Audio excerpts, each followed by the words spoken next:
जाते थे। ये वो लोग थे जो मैदान जंग में अपनी बहादुरी, अपने नज़्म व ज़ब्त और अपनी क़ियादत के बायस अवाम के दिलों पर हुकूमत करते थे। वक्त गुजरता गया, सल्तनतें बदलती गईं, लेकिन राजा का लफ्ज़ एक लक़ब से ज़्यादा एक शनाख्त बन गया। बरे सगीर के मुख्तलिफ इलाकों में जो ख़ानदान इक़्तिदार और सरदारी के करीब रहे, उन्होंने राजा के लक़ब को अपने नाम के साथ जोड़ लिया।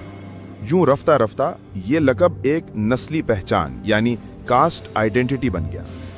राजा और राजपूत नस्म का ताल्लुक। राजा कौम का सबसे मजबूत तारीखी ताल्लुक राजपूत नस्ल से जुड़ा हुआ माना जाता है।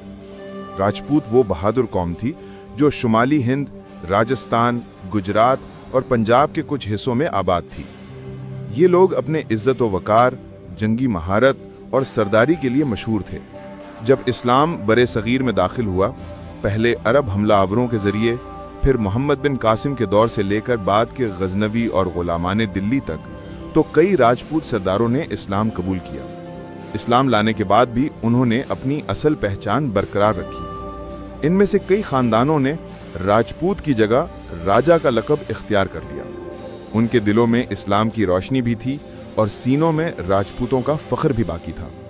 यही वो वक्त था जब राजा सिर्फ एक मजहबी शनाख्त नहीं बल्कि एक सकाफती और सियासी पहचान बन गया।